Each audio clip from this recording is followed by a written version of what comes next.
नमस्कार साथियों, मैं हूं एडवोकेट राहुल मिश्रा और आज हम समझने की कोशिश करेंगे उन 5 तरीकों के बारे में जिससे आप अपने पत्नी पक्ष को चित कर सकते हैं। चाहे वो मुकदमा 498A का हो यानी कि दहेज का, चाहे 125 का हो मेंटेनेंस का, या डोमेस्टिक वायलेंस का मुकदमा हो, आप उसको चित कैसे कर सकते हैं। मेरे बहुत सारे सब्सक्राइबर्स हैं जो बेसिकली परेशान इस वजह से हैं कि उनकी पत्नी ने उनके ऊपर फॉल्स 498 के केस कर रखे हैं, मेंटेनेंस लगातार ले रही हैं और डोमेस्टिक वायलेंस में परेशान करके रखा हुआ है। तो इस कंडीशन में लोग पूछ रहे हैं कि सर हमें कुछ ऐसा बताइए जिससे हम अपने आप को मजबूत करके मुकदमा लड़ सके। तो मैं आज आपको 5 तरीके बता रहा हूं, जो कानून की बातें एकदम नहीं बता रहा हूं, मैं आपको प्रैक्टिकल चीज़ें बता रहा हूं जो आप करेंगे उससे आपके पत्नी पक्ष जो है, जो आपका ससुराल पक्ष है, पुरुषों के लिए स्पेशली उनका ससुराल पक्ष, उनका पत्नी पक्ष जो है चित हो जाएगा।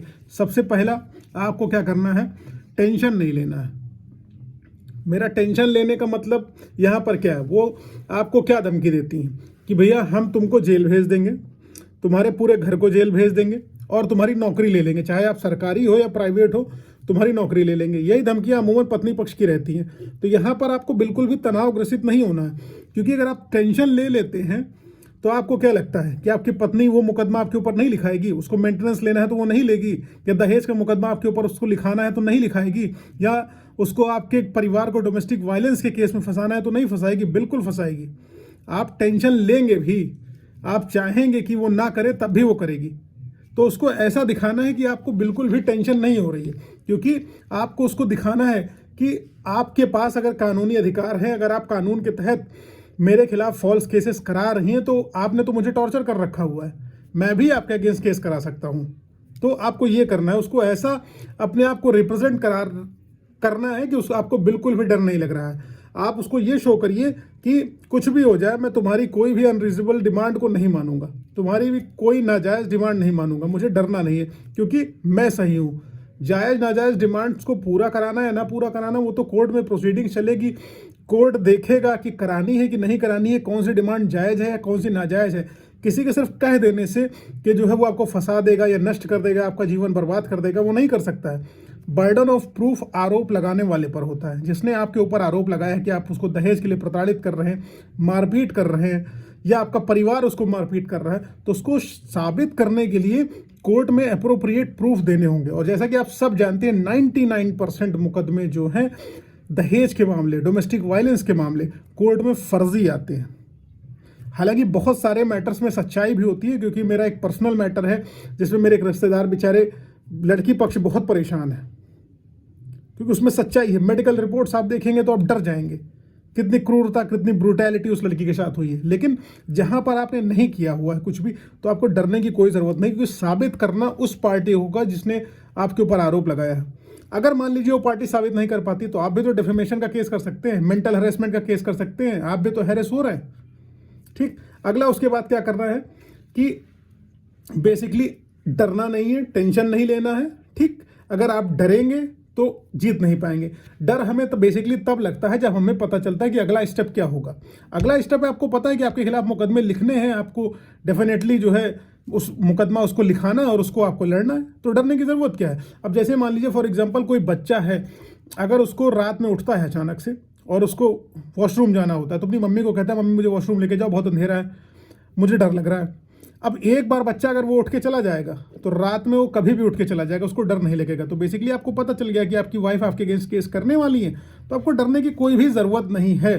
तीसरा क्या करना है, आपको किसी का उधार नहीं रखना है। ठीक, किसी का उधार नहीं रखना से मेरा मतलब आप समझिएगा कि अगर आपकी पत्नी ने आपके अगेंस्ट फॉल्स केसेस कराए हैं, आपके परिवार के अगेंस्ट फॉल्स केसेस कराए हैं, फॉल्स एलिगेशन उसने लगाए हैं, आप तो सच में परेशान हो ना। आप क्या उसने मुकदमे करे हुए उसकी वजह से आप प्रताड़ित नहीं हुए? क्या उसने आपकी मदर के साथ कहा सुनी नहीं करी? क्या उसने आपके साथ मारपीट करने की कोशिश नहीं करी? क्या उसने आपकी बहन को नहीं डांटा पीटा? किया होगा ना, क्योंकि लड़ाई तो ऐसे होती नहीं, ऐसे ही तो दहेज का मुकदमा होएगा नहीं, क्योंकि आपको उसने तंग किया है। तो आपकी अब बारी है आपको उधार ना रखने की। मेरा उधार रखने का ना रखने का मतलब सिंपल सी बात है, उसने आपके ऊपर केस किया है, काउंटर ब्लास्ट करिए, आप भी उसके ऊपर केस करिए, क्योंकि उसने भी आपको हैरेस किया है, आपकी भी बेइज्जती हो रही समाज में और उसकी भी हो रही है।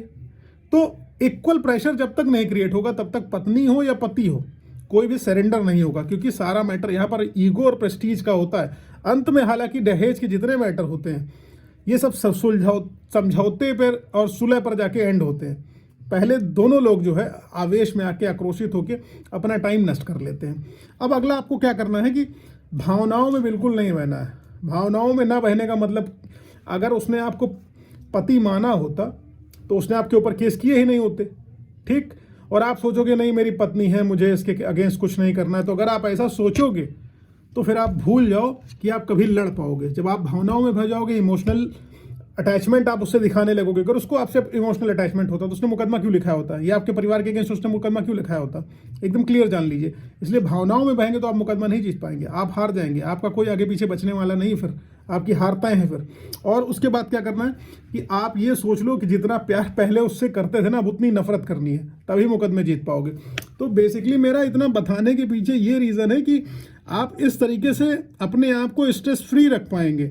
स्ट्रेस फ्री अगर आप नहीं रखेंगे तो आप फर्दर प्रोसीडिंग में नहीं जीत पाएंगे। बाकी आरोप लगना ना लगना, चार्जशीट फ्रेम होना, केसेस का आगे चलना, पनिशमेंट होना, ये सब कोर्ट की प्रोसीडिंग है। इनिशियल लेवल पे आपको मजबूत अपने आप को रखना है। अगर आप अपने आप को इनिशियल लेवल में मजबूत नहीं रख पाएंगे तो कुछ होने वाला नहीं, आप बिना लड़े ही हार जाएंगे। इसलिए लड़ने के लिए आपको ताकत चाहिए। इसीलिए इन 5 पॉइंट्स को अपने दिमाग में रखते हुए अपने मन को मजबूत करिए, तभी आप 498 का मुकदमा हो, चाहे आपका 125 मेंटेनेंस का हो, चाहे डोमेस्टिक वायलेंस का मैटर हो, तभी आप ये मुकदमे जीत पाएंगे। अदरवाइज कोई सोल्यूशन नहीं है, कोई हल नहीं है आपकी प्रॉब्लम का। आप अपनी प्रॉब्लम का हल स्वयं है, अपनी समस्याओं का निदान आप स्वयं हैं। अगर आप अपनी समस्याओं का निदान खुद से नहीं कर पाएंगे तो आपकी समस्याओं का निदान करने वाला कोई नहीं है।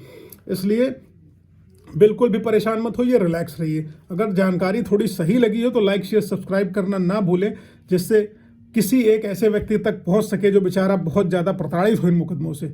आई होप आप लोगों को समझ में आया तो लाइक शेयर सब्सक्राइब करो। जय हिंद, थैंक यू।